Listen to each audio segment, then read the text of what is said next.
ناظرین کرام، رحمت کونین صلی اللہ علیہ وسلم کی جو دل گرفتگی ہے یا آپ کی پریشانی ہے یا آپ کی افسردگی ہے یا آپ کی غمزدگی ہے یا کسی قسم کی پریشانی، اللہ تعالیٰ کو گوارا نہیں ہے۔ رحمت کونین صلی اللہ علیہ وسلم پہ یہ کیسا پریشانی کا وقت تھا کہ ایک ہی برس میں آپ کے سب سے باوفا چچا جان، سب سے پیارے چچا جان جو تھے سیدنا ابو طالب، آپ کا وصال پاک ہو جاتا ہے۔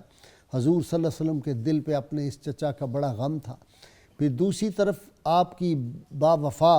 زوجہ محترمہ ملکۃ العرب مسلمہ اول سیدہ خدیجۃ الکبریٰ کا بھی وصال پاک ہو جاتا ہے۔ اللہ کے محبوب صلی اللہ علیہ وسلم پہ یہ دو غم جو تھے یہ بہت زیادہ تھے۔ اور کچھ عرصہ ہی پہلے پھر وہ حادثہ بھی پیش آیا کہ آپ صلی اللہ علیہ وسلم جب طائف میں گئے دین اسلام کی، دین حق کے لیے اور اللہ کا پیغام پہنچانے کے لیے، تو آپ صلی اللہ علیہ وسلم پر وہاں کے اوباشوں نے اور وہاں کے سرداروں نے مل کر جس طرح آپ کو پتھر مار مار کے زخمی کیا، وہ بھی آپ کے دل پہ بوجھ تھا۔ اور پھر مسلسل آپ صلی اللہ علیہ وسلم کہ ایذا رسانیہ جو تھی کفار کی وہ انتہا کو پہنچی ہوئی تھی۔ یہی دن تھے جب عقبہ بن ابی معیط نے آپ صلی اللہ علیہ وسلم کے پشت مبارک پر جو تھا اونٹ کی اوجڑی رکھ دی تھی، اور پھر یہ سارے کفار مل کے آپ صلی اللہ علیہ وسلم کے مذاق اڑایا کرتے تھے۔ ان حالات میں اللہ نے اپنے محبوب کریم صلی اللہ علیہ وسلم کی تالیف قلبی کے لیے اپنے پاس بلا لیا، اپنے دیدار جو تھا وہ کرایا۔ اور یہ معراج النبی جو ہے آپ صلی اللہ علیہ وسلم کا، یہ قرآن پاک آپ سید عالمین صلی اللہ علیہ وسلم کا سب سے بڑا معجزہ جو ہے وہ قرآن ہے، جو آپ کے قلب اطہر پہ نازل ہوا۔ اور اس کے بعد جو بڑا معجزہ ہے آپ کی حیات پاک میں وہ معراج النبی صلی اللہ علیہ وسلم ہے۔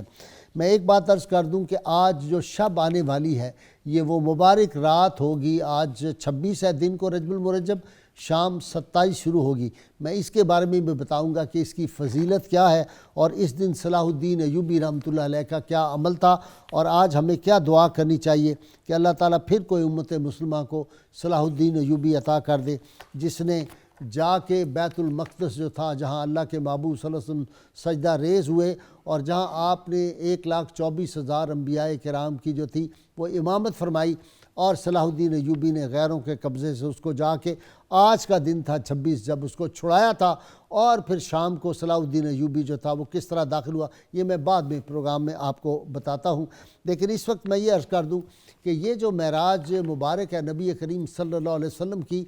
آپ صلی اللہ علیہ وسلم کو معراج جسمانی ہوئی۔ بعض لوگوں کو غلط فہمی ہے، میں کسی کی نیت پہ شک نہیں کرتا، سمجھ کی بات ہے، ان کو نہیں اس بات کی سمجھ، وہ سمجھتے ہیں کہ یہ خواب میں کہیں معراج جو تھی آپ کو عطا ہوئی تھی۔ لیکن اس پہ شیخ اکبر محی الدین ابن عربی نے کمال کی بات لکھی۔ آپ نے فرمایا بھائی خواب میں تو عام مسلمان بھی جنت کے نظارے دیکھ لیتے ہیں، اللہ کے محبوب صلی اللہ علیہ وسلم کا کمال تو پھر یہی بنتا ہے کہ آپ جو تھے بالجسم جو تشریف لے گئے تھے۔ اور فرمایا کہ اگر رسول اللہ صلی اللہ علیہ وسلم خود فرماتے کہ میں معراج پہ گیا ہوں، خود نہیں، اللہ تعالیٰ نے فرمایا سبحان الذی اسریٰ بعبدہ لیلا من المسجد الحرام الی المسجد الاقصی الذی بارکنا حولہ لنریہ من آیاتنا۔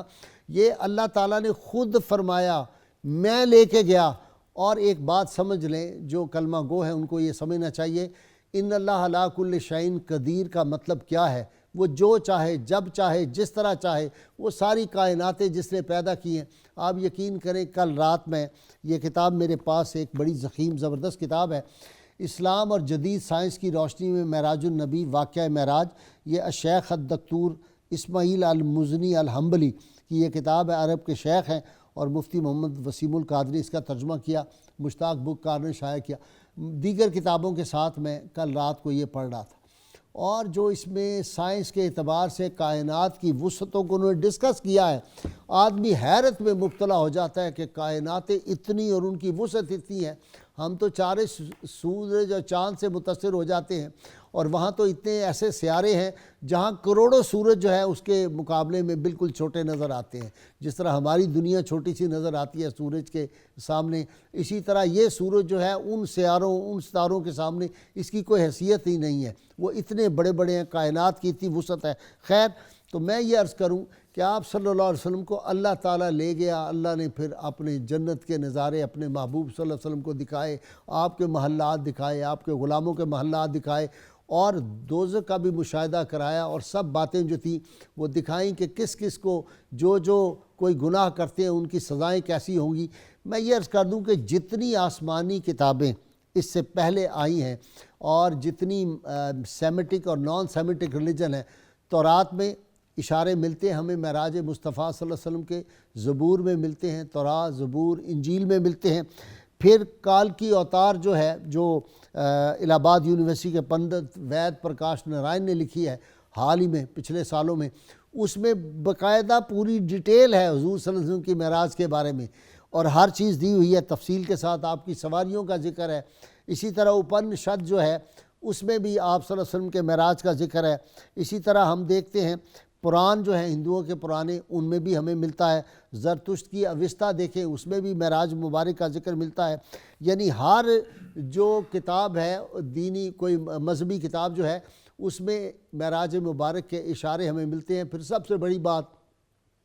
کہ حضرت داعیہ کلبی رضی اللہ تعالیٰ عنہ رسول اللہ صلی اللہ علیہ وسلم کے سفیر بن کے، اور اب کیسر روم کے پاس جب گئے تھے آپ صلی اللہ علیہ وسلم کا خط مبارک لے کے، وہاں ابو سفیان تھے، اور انہوں نے جب بلا کے پوچھا، کیسر روم نے کوئی بندہ عرب کا آیا ہوا ہے، بلایا، بڑا ڈیٹیل واقعہ ہے، تو ابو سفیان گئے تو انہوں نے پوچھا کہ وہ کیسے ہیں، ان کے اعمال کیسے، انہوں نے کہا جی سچے ہیں، سب باتیں ٹھیک ہیں، لیکن ایک بڑی عجیب بات وہ کرتے ہیں جو عقل میں نہیں آتی۔ وہ کہتے ہیں جی میں ایک ہی رات میں گیا تھا، میں نے فرش ارش سارے دیکھے سیر کر کے، اور میں مسجد حرام سے مسجد اقصیٰ گیا اور پھر میں واپس آ گیا۔ تو یہ بات وہ عجیب سی کرتے ہیں۔ جب یہ بات کی تو وہاں اسقف اعظم بیٹھا ہوا تھا ان کا، وہ پادری جو تھا وہ کھڑا ہوا، اس نے کہا یہ کب کا واقعہ ہے؟ انہوں نے کہا جی فلاں، وہ کہتے ہیں کہ یہ 27 رجب کا واقعہ ہے۔ اس نے کہا ہاں، اس دن ہم نے بڑی کوشش کی تھی بیت المقدس کا دروازہ بند کرنے کی، لیکن دروازہ بند نہیں ہوا، اور ہم نے بڑی کوشش کی، اس طرح چھوڑ کے آ گئے، صبح گئے تو آسانی سے دروازہ بند ہو گیا۔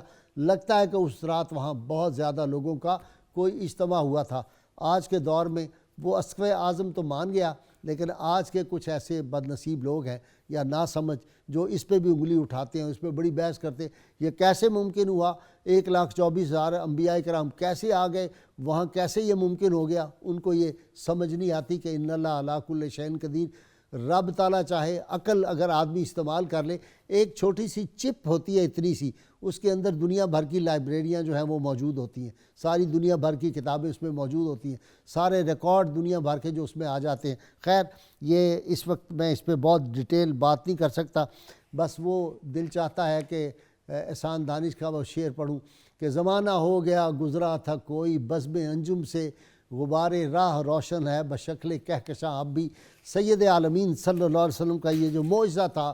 یہ وہ معجزہ مبارک تھا جس نے تسخیر کائنات کا باب کھولا تھا، اور اس سے پہلے جو انبیاء کے معجزے تھے وہ زمینی تھے، یہ پہلا آسمانی معجزہ، اور اسی لیے اقبال کہتا ہے سبق ملا ہے معراج مصطفیٰ، سبق ملا ہے یہ معراج مصطفیٰ سے مجھے کہ عالم بشریت کی زد میں ہے گردوں۔ آپ صلی اللہ علیہ وسلم نے کیا دیکھا؟ آپ مسجد حرام سے مسجد اقصیٰ کیسے گئے؟ وہ کون سی سواری تھی؟ حضور صلی اللہ علیہ وسلم کو اسرا کیسے حاصل ہوا؟ پھر اسرا سے معراج، اور معراج سے عراج، یہ ساری منازل آپ صلی اللہ علیہ وسلم نے کیا کیا دیکھا؟ کیسے انبیاء کرام کو، کیسے مدینہ منورہ آپ صلی اللہ علیہ وسلم نے نوافل ادا کیے جاتے ہوئے، کیسے موسیٰ علیہ السلام کو نماز پڑھتے ہوئے دیکھا، کیسے انبیاء کرام نے وہاں مسجد اقصیٰ میں جو واعظ فرمایا، تو آپ صلی اللہ علیہ وسلم نے پھر صدارتی تقریر جو تھی وہ کیسے فرمائی، پھر عرش پہ گئے، عرش پہ پھر کیا اللہ تعالیٰ نے اپنے محبوب صلی اللہ علیہ وسلم کو کیا کیا تحفے عطا کیے، جبریل امین سدرۃ المنتہا پہ کیسے رک گئے۔ مجھے وہ شعر میاں صاحب کا مچل رہا ہے دل میں، میاں محمد صاحب رحمۃ اللہ نے کہا جب جبریل امین نے کہا یا رسول اللہ اگر میں بال برابر بھی آ گیا ہوں تو میرے پر جو ہیں وہ انوار الہی سے جل جائیں گے، تو میاں محمد صاحب رحمۃ اللہ نے فرمایا کہ نبی صلی اللہ علیہ وسلم نے فرمایا نبی آکھے راواں چھڈ جانا نہیں سی دوستاں وچ دستور اگے۔ تو پھر جبریل کی زبان سے کہتے ہیں کہ اوہی نور پہ لاٹا مار دائے جس نور نے ساڑیا تور اگے۔ تو آپ صلی اللہ علیہ وسلم پھر اس دن جبریل امین سے کہا کہ بتاؤ تمہاری کیا حاجت ہے؟ تم نے میرے جد امجد سیدنا ابراہیم سے پوچھا تھا آگ میں ڈالتے وقت کہ بتائیں اپنی کوئی آپ کی حاجت کیا ہے، آج میں آپ سے پوچھتا ہوں کہ آپ بتاؤ کیا حاجت ہے؟ کہا یا رسول اللہ جب اللہ کریم کی بارگاہ میں آپ پہنچیں گے لا مقام ہے عرش اعظم پہ، تو اللہ کی بارگاہ میں عرض کر دیں مجھے اجازت مل جائے کہ آپ کی امت جب پل صراط سے گزرے تو جبریل کو اجازت ہو کہ وہ اس کے نیچے پر بچھا دیں آپ کی امت کے۔ یہ ہے رسول اللہ صلی اللہ علیہ وسلم کی بدولت، آپ کے صدقے میں ہمیں کیا کیا مقامات ملے، آج ہم اپنے آپ کو پہچانیں۔ لیکن میرا دل بڑا گرفتہ ہے آج، میں آج صبح سے یہ سوچ رہا تھا کہ قافلہ حجاز میں ایک حسین بھی نہیں۔ آج ہماری کیا حالت ہے، 57 اسلامی ملک ہیں، اور پھر وہی صلاح الدین ایوبی 26 کی شام کو پہنچ گیا تھا، فصیل جو تھی شہر کی اس کے باہر، کمانڈروں نے کہا اندر چلیں، اس نے کہا نہیں ابھی نہیں جانا، شام تک انتظار کرو۔ شام مغرب کی اذان ہوئی، نماز پڑھی اور کہا کہ اب چلو، اور پھر بتایا کہ میں اس لیے ساری زندگی نہیں مسکرایا تھا، آج میں جی بھر کے مسکراؤں گا کہ جہاں میرے آقا صلی اللہ علیہ وسلم نے 1,24,000 انبیاء کی امامت کی وہ غیروں کے قبضے میں ہو، تو صلاح الدین ایوبی کیسے مسکرا سکتا ہے۔